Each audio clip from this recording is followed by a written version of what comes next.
कल जिस तरह से 12 एमपीज को सस्पेंड किया गया है, ये वाकई में सही है? और कानून से हिसाब से देखा जाए तो ये क्या सही लगता है आपको, इसमें क्या लगता है?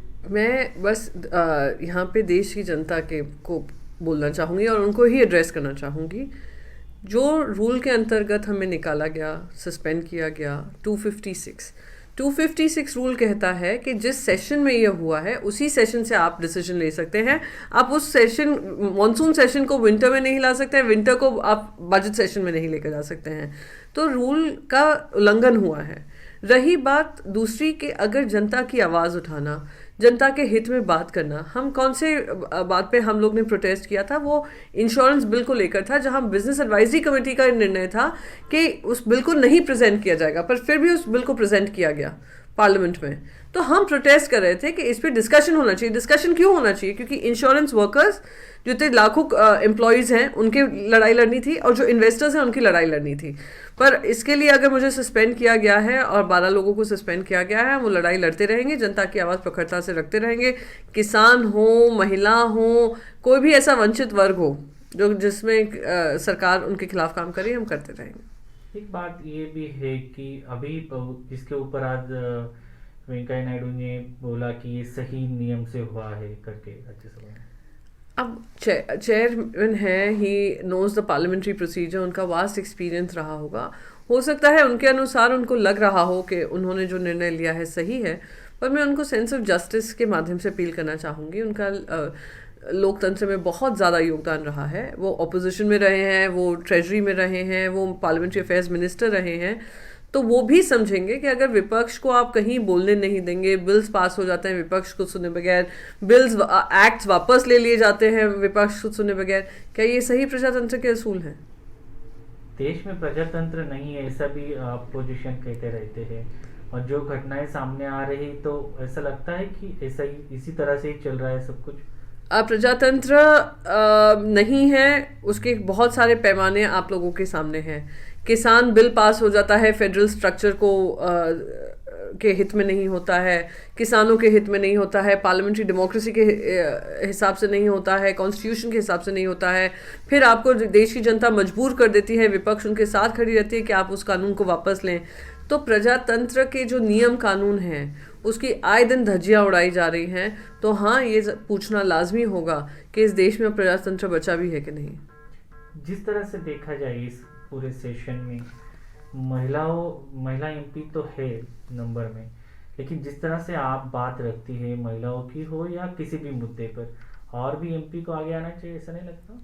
मैं उम्मीद करूँगी ज़्यादा से ज़्यादा लोग आएँ, पर जहाँ तक मेरा खुद का पर्सनल वो रहा है पार्लियामेंट में इंटरवेंशन, वो उन मुद्दों पे हुआ है जहाँ पे उनको उनकी आवाज़ सुनाई नहीं दी जाती है या सुनवाई नहीं होती है।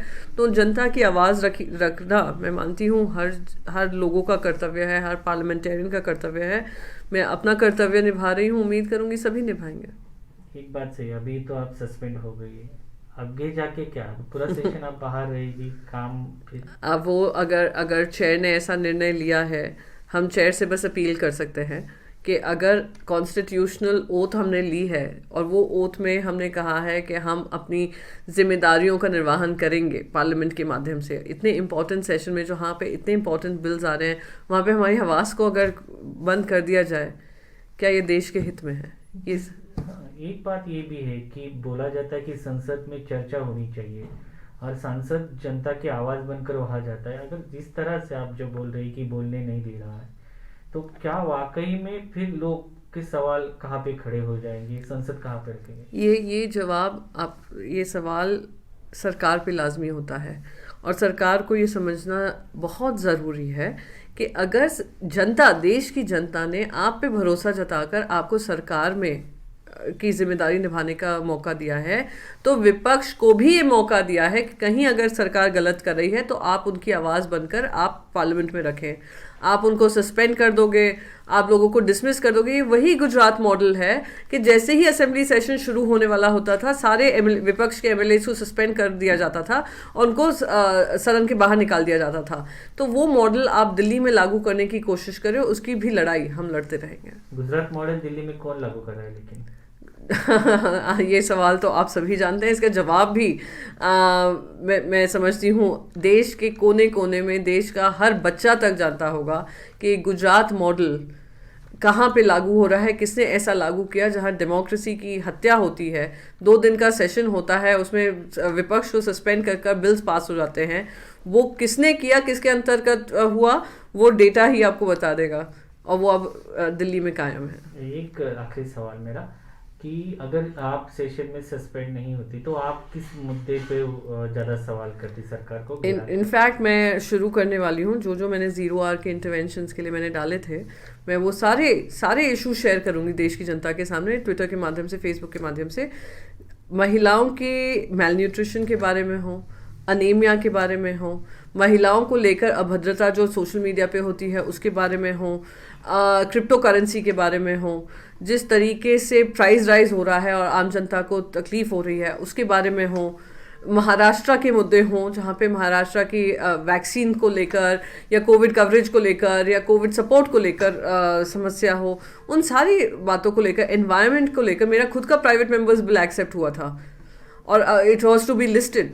क्लाइमेट चेंज को लेकर हो, एपिडेमिक एक्ट को लेकर हो, सारे मैंने रेजोल्यूशन डाले हुए हैं। सब कुछ आपने अगर कर दिया है, मैं तो जनता के बीच में शेयर करती रहूँगी और वो निर्णय लें कि मैं सही कर रही हूँ या गलत।